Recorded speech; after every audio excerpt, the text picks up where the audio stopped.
Welcome to my channel. আজকের এই ভিডিওটিতে আমরা সয়েল জিওগ্রাফির চ্যাপ্টারের ওপর থেকে কয়েকটা এমসিকিউ কোশ্চেন এবং তার অ্যান্সার সম্পর্কে আলোচনা করব, যেটা এসএসসি এবং এসএলএসটির জন্য খুব ইম্পর্টেন্ট হতে চলেছে। তো ভিডিওটা শুরু করি। তার আগে বলে রাখি যে যারা এই চ্যানেলে নতুন তারা অবশ্যই চ্যানেলটিকে সাবস্ক্রাইব করে তার পাশে যে বেল আইকনটা রয়েছে সেটাকে ক্লিক করে দেবেন, যাতে করে এই ধরনের ভিডিওগুলো সবার আগে পেতে পারেন। তো শুরু করা যাক। তো প্রথম প্রশ্ন, মৃত্তিকা সৃষ্টির যে নিষ্ক্রিয় উপাদান, এখানে 4টে অপশন দেওয়া আছে: আদিশিলা, উষ্ণতা, বৃষ্টিপাত এবং আর্দ্রতা। তো আমরা জানি যে মৃত্তিকা সৃষ্টির বেসিক্যালি দু ধরনের উপাদান রয়েছে। একটা হচ্ছে সক্রিয় উপাদান। এই সক্রিয় উপাদান কী কী?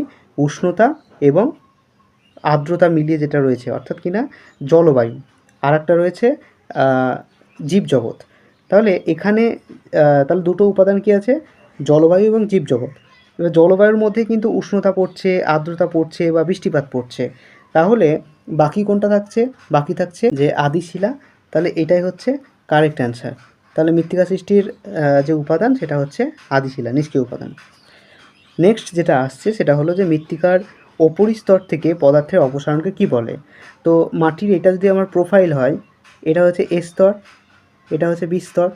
তো এইবার বিভিন্ন খনিজ পদার্থগুলো যখন এই স্তর থেকে এসে নিচের স্তরে সঞ্চিত হচ্ছে, তখন এই পদার্থটা, এই যে পদ্ধতি, সেটাকে আমরা বলছি এলুভিয়েশন। তাহলে option A is right, eluviation. তারপর 3 নাম্বার, চুনাপাথর অঞ্চলে সৃষ্ট মৃত্তিকা হলো, চুনাপাথরযুক্ত অঞ্চলে যে মৃত্তিকাটা দেখা যায় তার নাম হচ্ছে রেঞ্জিনা। কারণ এই চার্নোজেম বা এগুলো কিন্তু চুনাপাথরযুক্ত অঞ্চলে হয় না। তাহলে option D is the correct answer. Next যেটা আমরা আলোচনা করব সেটা হলো একটা অনাঞ্চলিক মাটির উদাহরণ। অনাঞ্চলিক মৃত্তিকা কোনটা? অনাঞ্চলিক মাটি বলতে যে মাটিটা একটা অন্য জায়গা থেকে বায়ুর মাধ্যমে হতে পারে বা জলের মাধ্যমে বাহিত হয়ে আসে। তো লোয়েস হচ্ছে একটা অনাঞ্চলিক মৃত্তিকার উদাহরণ। তাহলে B is the correct answer.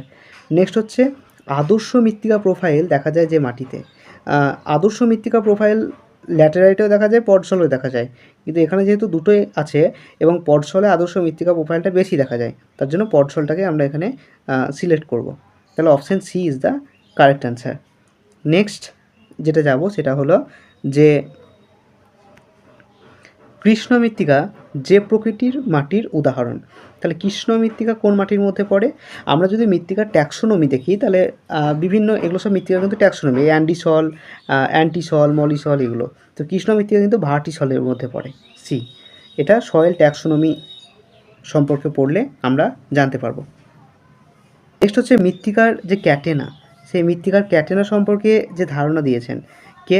বিজ্ঞানী মিলনে। তো C is the correct answer. Milne হচ্ছে মৃত্তিকার ক্যাটেনা সম্পর্কে ধারণা দিয়েছেন। নেক্সট কোশ্চেন হচ্ছে যে প্রক্রিয়ায় মৃত্তিকা জৈব পদার্থ সংযুক্ত হয়। জৈব পদার্থ মানে হিউমাস, আর হিউমাস সৃষ্টি মৃত্তিকার সঙ্গে যখন সৃষ্টি হয় বা মৃত্তিকার সঙ্গে সংযুক্ত হয়, সেটাকে আমরা বলবো হিউমিফিকেশান। তাহলে A is the correct answer. Next আমরা যেটা পড়বো সেটা হলো যে ব্যাসাল্ট শিলা থেকে কী মৃত্তিকা সৃষ্টি হয়। ব্যাসাল্ট শিলা কী রঙের? কালো। তাহলে ব্যাসাল্ট শিলা থেকে যে মৃত্তিকাটা সৃষ্টি হয় সেটা অবশ্যই কৃষ্ণ মৃত্তিকা। নেক্সট যেটা আছে সেটা হলো যে প্রশমিত মৃত্তিকায় পিএইচের মান কত? তো আমরা মৃত্তিকার পিএইচ স্কেল পড়ব। মৃত্তিকার পিএইচ স্কেলের মান হচ্ছে 0 থেকে 14। এবার 7 হচ্ছে নিউট্রাল বা প্রশমিত। এবার এই দিকে যদি হয় তাহলে মৃত্তিকাটা হয় অ্যাসিডিক, আর এদিকটা হলে অ্যালক্লাইন। তাহলে 7 হচ্ছে প্রশমিত মৃত্তিকার মান। 7 কত নম্বরে আছে? 7 আছে সি, অপশন সি। তাহলে C is the correct answer.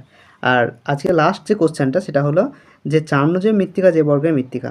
চার্নোজেম মৃত্তিকা অবশ্যই এই মৃত্তিকাটা উদাহরণ, মলিসল, অপশন বি।